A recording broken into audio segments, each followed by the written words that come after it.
අපි ඔයාලා වගේ පස්සේ දොරෙන් දුවන අය නෙමෙයි කියලා කිව්වා. ඒ කියන්නේ දැන් මීට අවුරුදු දෙකකට කලින් මතක් කරලා බලන්නකෝ කවුද මේ කියන්නේ නාමල් රාජපක්ෂ. පස්සේ දොරෙන් නෙවෙයි සාපෙත්තුමනි මේ මං හිතන්නේ දොරවල් හොයාගන්නත් බැරි වුණා.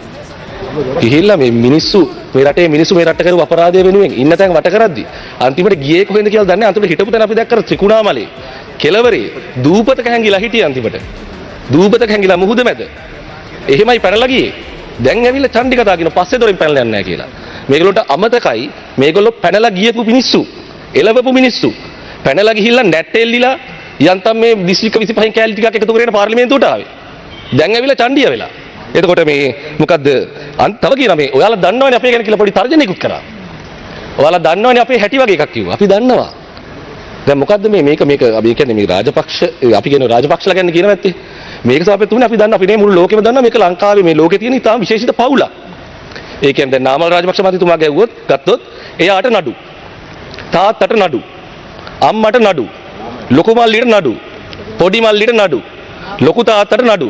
ලොකු තාත්තගේ ලොකු පුතාට නඩු. ලොකු තාත්තගේ පොඩි පුතාට නඩු. බාප්පට නඩු. මාමා කෙනෙකුටත් නඩු මං හිතන්නේ. මුළු පරම්පරාවම නඩු. මේක මේ ලෝක ඉස්කෝලවල උගන්වන්න ඕන මේ පවුල ගැන.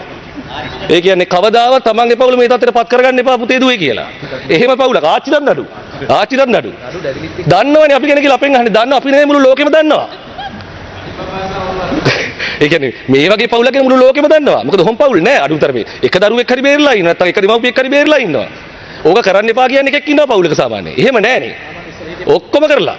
එතකොට ඒ නිසා මේ ඔය චණ්ඩි පාට අපි කියන අපිට දාන්න ලෑස්ති වෙන්න එපා. ඔහොම යුගයක් ඔයාලා ගත කරයි කිවරයි. ඔබතුමායි කාලේ විනාඩි 2යි තාම.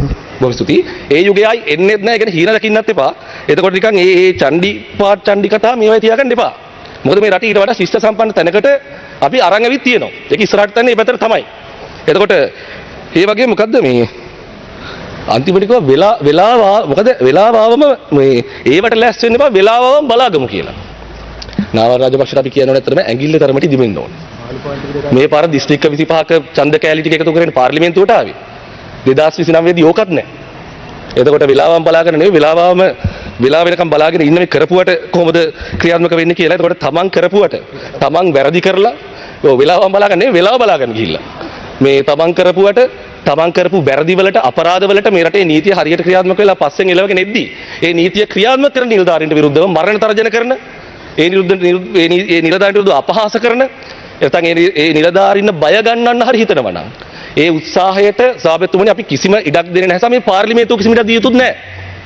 ඒක සාමාන්‍ය දේශපාලන විවාද සංවාද නෙමෙයි. මේ විවේචන